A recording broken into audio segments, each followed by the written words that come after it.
Today on SDL, yes, no Russ, he's not here, but on SDL, we're going to talk to Dylan Jensen from IOIsearch.com. Dylan is apparently trying to clean up your browsing experience, and I don't know exactly what that means. It sounds kind of grim, but I bet it's something cool. So he's trying to help that and figure out a way to protect you from all the bad things on the internet. Not that there's any bad things on the internet, come on, really. So stick around.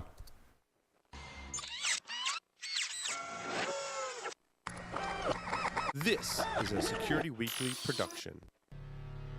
Welcome to Secure Digital Life.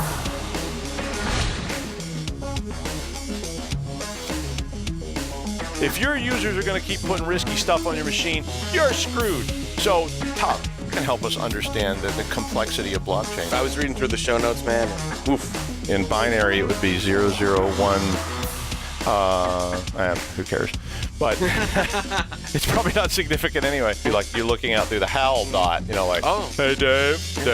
It's like Sims, but with, It would be like Sims. Instead of AI, it's only.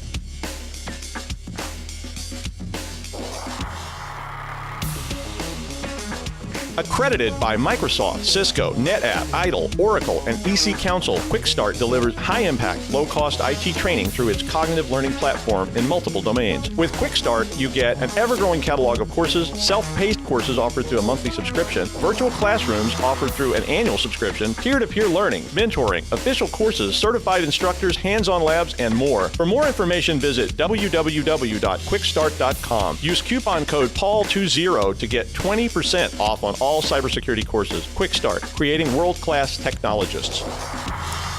You and only you should make sure that you register for our webcast with Javelin Networks entitled How to Get Attackers to Contain Themselves, which will be airing this Thursday, August 30th from 12 to 1 Eastern Standard Time. You should definitely go to securityweekly.com/javelin to sign up today. I mean, do that right now. It's like open another window on another monitor and do that really, really right now, because you don't want to miss that. Check out our on-demand material. Some of our previously recorded webcasts are now available on demand at securityweekly.com/on-demand. Some of them even have me in them, which is pretty cool. So do all that. I mean, right now, go do it. Yeah. Okay. See, they pull that down. Okay, today we're going to talk to Dylan Jensen, who lives in Wyoming, which is always an interesting thing. And I used to live in Greeley, Colorado, so I lived where I could almost see Wyoming from there. So Dylan is in Wyoming. He's a network engineer, and he built a company to improve web searches. So we're going to talk a little bit about that. Dylan's company is called IOIsearch.com. And he is trying to create a safer browsing experience for you to use so that you don't get in big trouble on the intranet. Yeah, I said intranet. I know. I did it on purpose. But, hi, Dylan. Hey, how are you? I'm good. How are you? Not too bad. How's things in Wyoming? Cold, windy. Cold and windy? Oh, yeah. Really? Oh, yeah. Wow. Well, that's different. Wyoming. Huh. Well, that sounds good right now. It's not cold nor windy here, so it's hot and awful. And it's like August in New England, which is hot and awful. So yeah. Right. But so how did you get into the security? I mean, I saw you're a network engineer, so that's cool. How did you get in the security field? Just kind of fell into it. It's like one of those things where I used to do public safety for state patrolmen, things like that, where that was actual life and death stuff. And then I kind of moved it more into users pushing pencils, paper and pencils. So like state patrolman, you were doing what, physical security? No, we did all their technological stuff in their cars. Oh, stuff like that. Okay. So yeah, well that's good too, but it's not quite as bad as the Right, down the ground, that kind of stuff. Yeah, I got offered a job once, and they were telling me all these great things about the job, and I was going to be supporting this network, and it was really cool, and it was like vehicle-to-vehicle network, and you had to keep it running, and it was urgent, and then they were like, and it's kind of a life and death situation, and I was like, well, who would I be replacing, which is a question I always ask people, and the guy goes, oh, well, yeah, he's deceased, and I was like, really? Where is this job located? And they were like, oh, it's in Iraq. And I was like, that's like Iraq, like Iraq, like in the middle. And he was like, yeah, it's like, supporting Humvee. And I was like, okay, yeah, thanks. No, I think I'll stay here. Thank you very much. I'll support network. Can I do it remotely? But no, I couldn't do that. So then you just went from that and you started doing network engineering. I mean, was that like your background? You were doing network engineering, and then you Yeah, I've did a lot of network, and I've programmed for like 10 plus years now, and security is where the money's at now. Okay. Well, no, it is. Yeah, it's definitely a good place to be if you can do that kind of stuff. And I think most people fell into it. I mean, we get asked that question all the time. Like, how did you get into this? Did you go to like the the cybersecurity program? Now we have cybersecurity programs. When I was around, there was no such thing, and it wasn't that long ago. The word didn't even exist, and nobody had ever said that. And we just talked about other things.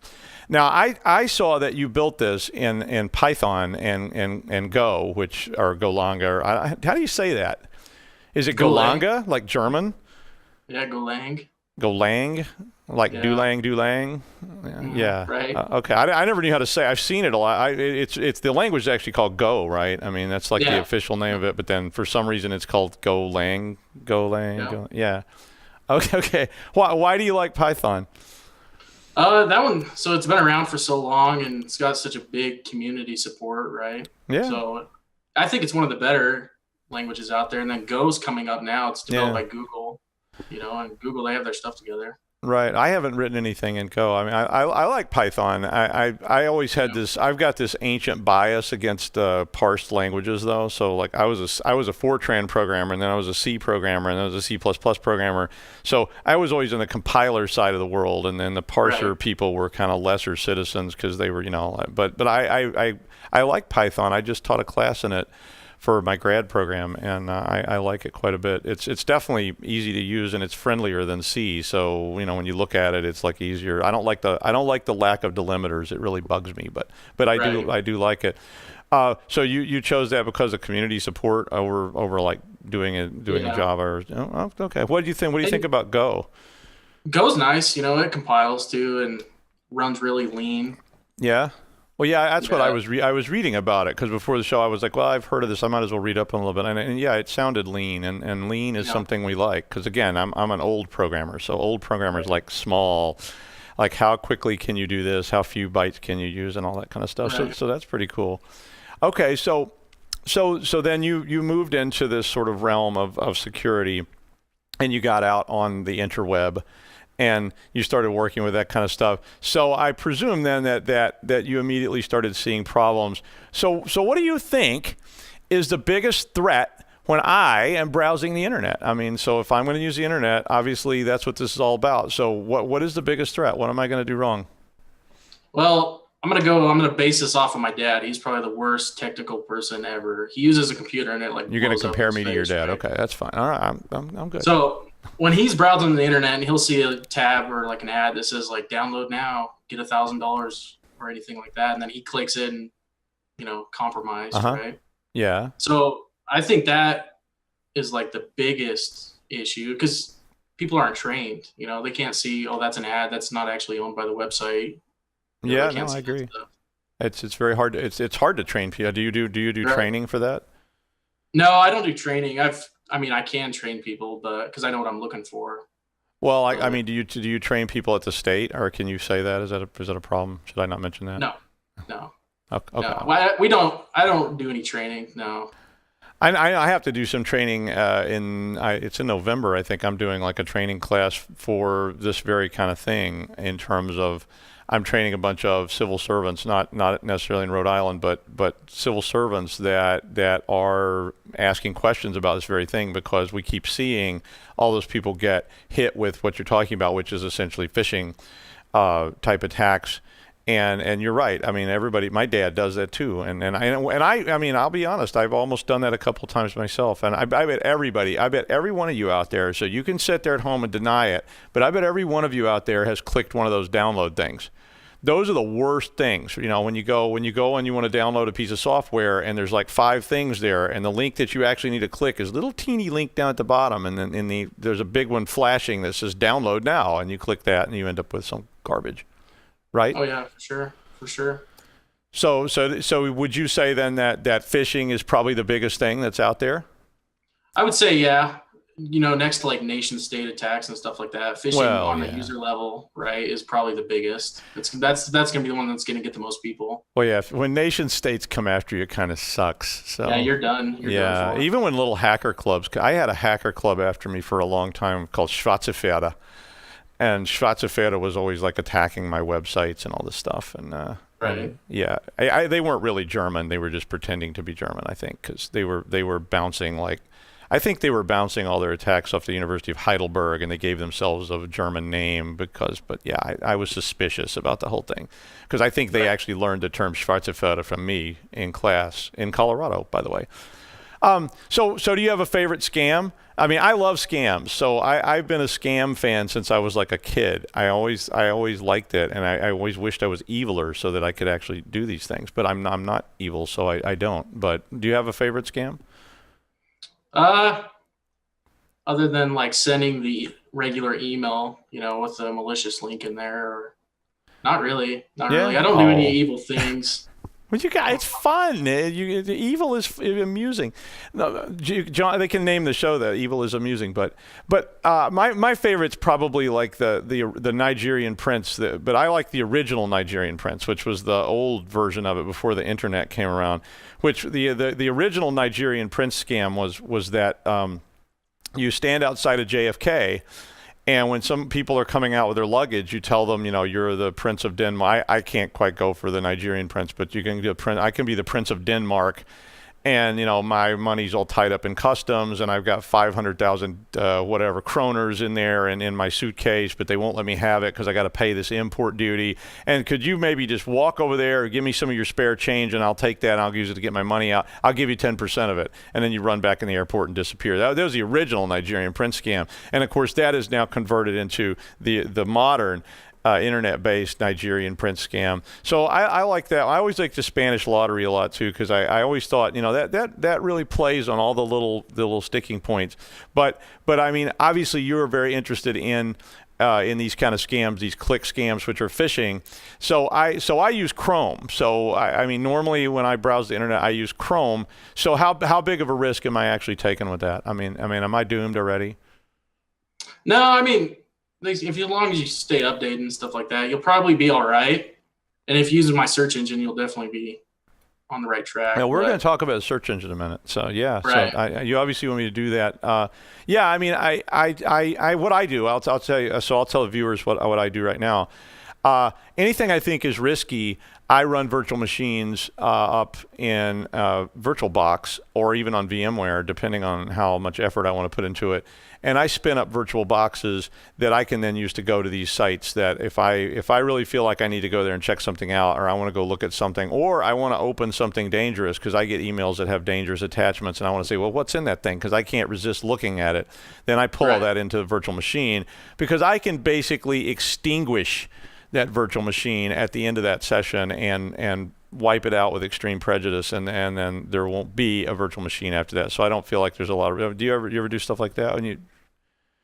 Oh yeah. Yeah, I mean that's a pretty. Yeah, sandboxing, right? Yeah, I mean that's the modern term for it is sandboxing, and you're right that I should use that term more. That's a good term actually, but so you wrote this site called IOIsearch.com in Python and Go, and what was the problem you're trying to solve? So one day I was thinking, I'm like, I want to think outside the box with security, and I want to help protect users that they're not necessarily uneducated, right? But they are actually uneducated. So I was like, how do I do a search and protect a user? Do I do it on my phone and show it to them? That's like the number one way that you'll be secure. If I did a search on my phone, showed it to you, you would never be compromised, right? And then I was like, oh, light bulb, ding, ding. I was like, I can actually do that. So that's what IOI search essentially does, is does the search for you. So IOI search then, I mean, is it a search database or is it just a search? I mean, is it just redirecting that search to somewhere else? So if I go to IOI search, I think I went there and I typed in C4 explosives yesterday, but I wasn't sure exactly how the search engine worked. I mean, I didn't, try to deconstruct it. I just went to it and I checked it out, and I typed in one of my usual searches. So I try to keep my search history as interesting as possible for law enforcement to look at. So talking through that search that you did, if you did C4 searches, they would actually never see your IP doing the search. So you're protected there. If you want to do like really malicious things, which I would advise, right? Well, even if you don't, I mean, you don't always want your IP. I mean, one thing I'll tell you, the viewers again, is you it's not good for your IP to be out there, especially after the loss of net neutrality. There was the ability to track IPs, the ability by somebody like Facebook or whomever. I mean, it doesn't have to be Facebook. It could be Verizon or Cox Communications or whoever your ISP is, could be tracking all your IP addresses. And we've talked about that on other shows. So yeah, go ahead. Right. So you do the search. The IP is actually masked, right? I'd give two solutions. I can do IOI search cleanup, where I run you through a sanitizing proxy. Okay. I rewrite all the links to point back to me, so nothing can escape the proxy that me and you have going on. And for the viewers that don't know what a proxy is, right? Yeah, I was going to say, tell them how that works. Your traffic will flow through me back to you, also masking you. And I also do the sanitizing portion, where I clean up like iframes, JavaScript, anything that could potentially be malicious. Okay. And the second method I do is the preview method, where I actually snap a JPEG of the website. So there's no interaction at all, but you can save the JPEG for later. It's kind of like the reader mode on most browsers, but this is actual a JPEG. So you get to see a little bit of the website as it is. Okay. And, there's nothing malicious about that JPEG because I snapped it, but, So like if I go to this site that's now called, Bob C4 Supply, and so you snap a JPEG of it and send that to me, and I would see that before I actually, commit to go to so as part of the search. So when you search it. Right. So with my search engine, you can actually never, ever leave my search engine. You can browse the web completely anonymous. If you wanted to go to the website, either you wanted, because I don't allow you to input forms. So if you wanted to go to your bank, you would still have to do that on your bank website, because I don't want to get in trouble dealing with people's username and passwords. So if there's a legitimate reason for you to go to the website, or you just want to see what the website is before you go to it, I see. You can go IOI search cleanup. So it's like a window. So it's really like I'm looking through a window at the website without ever going to the website. Yep. Oh, so I like that. I didn't really get that from using it. So that's cool. I like that idea, because I've often wanted. In fact, I think I may have even written a suggestion to Google that they do that. I was like, wouldn't it be great if you had a live snap of the main page right there on the search feed, so I could see what it looks like before I actually click on it. I like that idea. Right. How would that help me though if I went to a link? So if I went to a link that was for a fake website, would it give me any information about that? So actually, my website is smart enough to know when you're doing a search or you input a URL. So let's say you get a link in your email, right? And you right click and say copy URL. You can go to my website and input that in there, and I will send you through the sanitizing proxy. But at the top, there will be a little toolbar that says preview. Cookies, how many ads there are, how many cookies. I'll even tell you what the cookies they're trying to pull from you are. Okay, that's you can actually preview the website before going to it to make sure that it's not malicious or anything. That's nice. How does that translate for somebody like your dad then? So somebody that's going to that site and they're getting this information. Is it like sort of you've got some ratings or scores or something like that? So usually on there. Like if my dad was doing a search, he probably would never, just regular web browsing where he wants to get information, consume knowledge or whatever. He would never even have to leave my website. Okay. And I don't rate or do anything like that. Okay. So yeah, but I'm literally just almost like I'm browsing off of your server instead of mine. So I'm just looking through the window, and I can look at the tiger, but the tiger can't get to me. And I like that idea. Right. So that's a little bit different than Tor, right? I mean, Tor is a kind of proxying service as well. So how does it differ from something like that? So Tor, you can do all of your traffic, not just web traffic, but you can do all of your traffic, and it'll be bouncing through relays and stuff like that. Right. Mine is just solely web traffic. Okay, You know? but I mean, you You have don't a different purpose in mind too, because Tor Right. is really about anonymizing yourself rather than Right. about protecting you from anything. Because Tor actually, in some ways, I think enables you to get in a lot of trouble. Yeah, correct. It protects your identity, and it is a clean browser, but you're still responsible for you're going to all these websites and you're causing all kinds of problems. I mean, if you Right. if you download malware off of a Tor site or a darknet site or a dark website, you're going to have a real problem. I mean, and Yeah, Tor. you're still compromised. And then with mine, you don't have to have any like third-party software. You just use your browser. You know, you could use your default browser that comes with your computer, Right. and then you're good to go. Yeah, so because that's how I was running it was in Chrome, Right. and so I was just pulling up a window in Chrome. So basically, that's a window inside of a window. Then, so Chrome is protecting me from you, and you're protecting me from the next jump on down the Right. line. So Right. so you provide this for free? I mean, it seemed like it was free, so I was a little like, Yep, all free. And so I kind of have like the the GDPR kind of mentality where I don't track any of your stuff. Okay. You know, I don't sell analytics, and I will never do ads because that's big revenue on a website, and I don't want to do that. I want this to be self-sustained for as long as forever. Well, that would be nice. I mean, that's Right. what do you think about GDPR? I mean, I was just in France, and I often like all the EU laws because they're so nice. I got a huge refund on my plane ticket because they canceled my flight, so I was really pleased with that. Right. Yeah. I mean, GDPR, it's good, and then it's bad if you have to like do any websites. Like if you wanted to start a social media website right now, the thing you'd have to put in there is like a method to forget. Right. And 10 years ago, you didn't need to do that. You could just build the social media and take off.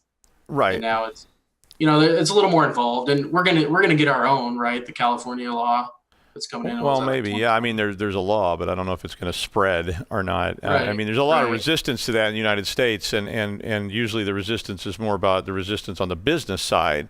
So Right. if you're a viewer and you don't know about GDPR, which you probably do, but GDPR is a new law in the European Union that basically requires pretty much full disclosure of what you're doing with my data. So this has had a huge impact on Facebook and all other social media platforms because if you want to do business there, you're subject to that law.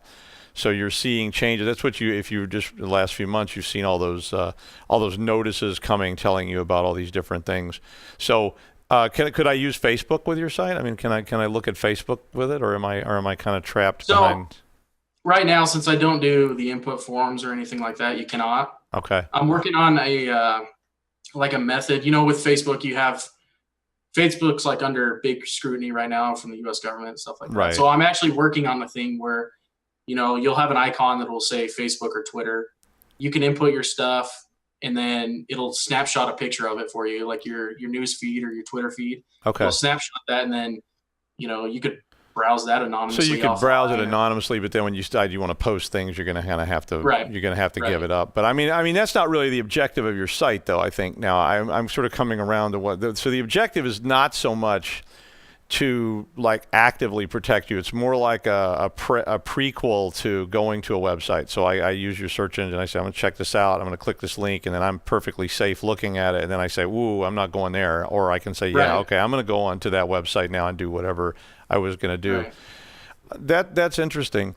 So let's talk about phishing then a little bit, because phishing is if we call the FBI today and I call one of my guys down there in at the Fusion Center and I say, what's the most common attack that we're getting? What's the biggest threat to state government or businesses or whatever?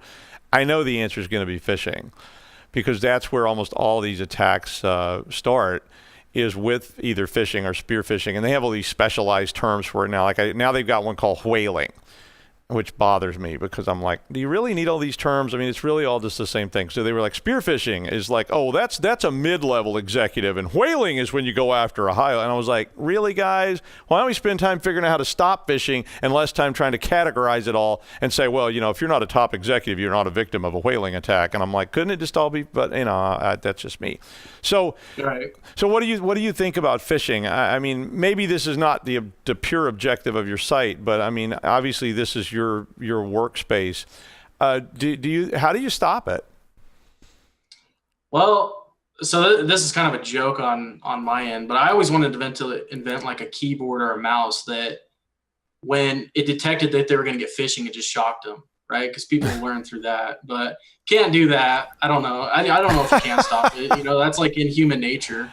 I'm down with that, especially if I can control the shocks and the amount. It's like that would be good. No, I could see that with like employees, and you're going, okay, we're going to train you on this. We're going to tell you don't do this, and every time you try to do it, you're going to get it. It's going to hurt really bad. I like it. That would work. That might be the only effective anti-phishing training strategy I've heard yet. Because I mean, usually what I see in phishing training is you put together a seminar and you spend 3 hours talking to people about the different terms in phishing. I mean, I've reviewed some of these, and I reviewed this thing and I was writing opinions of it, and I was like, most of the training was just about learning the terms.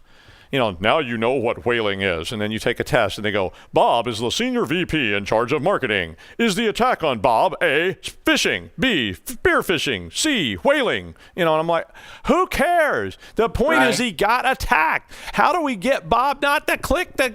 okay, I said no swearing. So I was getting there. It was coming soon. But I mean, so I'm really at a bit of a loss because I'll be honest with you. I started phishing people in 1986. So we were running phishing attacks, and this is all white hat. Viewers know that, but this was all white hat. I worked for the bank.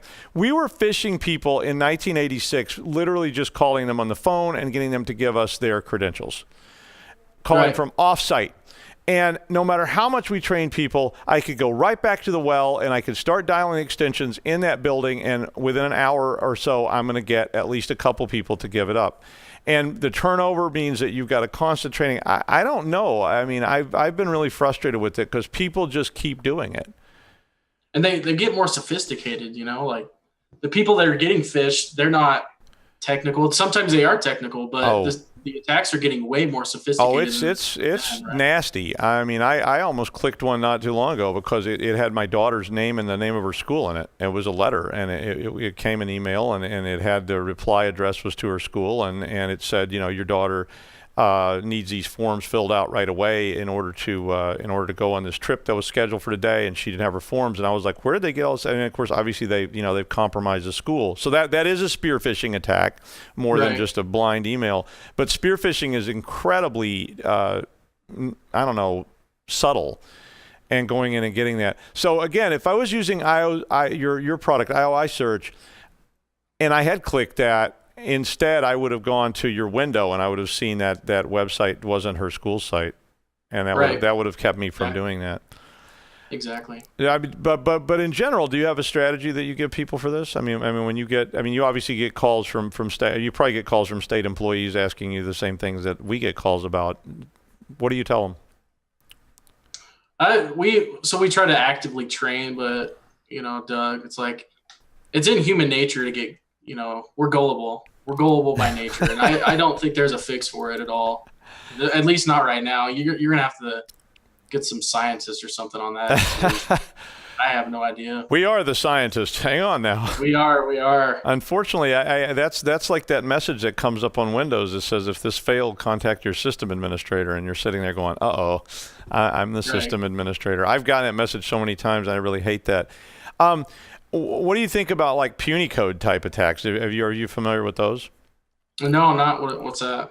I mean, I'm sure your system. Puny code is where I go out and I license like Apple, and I license an A with umlauts over it, and I spell it with two A's with two umlauts, because a lot of the ASCII-based URL displays on browsers don't display that Unicode set, so you don't see the A's with umlauts. You just see APPLE, but it's really an A with an umlaut over it. And I can license apple.com. Oh. And that's called a puny code attack. Yeah, it's really subtle. So I can actually send you a link, and once again, that link's probably not going to display correctly. And when you look at the link, it actually says Apple. And if you actually mouse over it, some browsers will display the umlauts, but you got to look real close, and some do not. And that's a really nasty thing that I've seen done.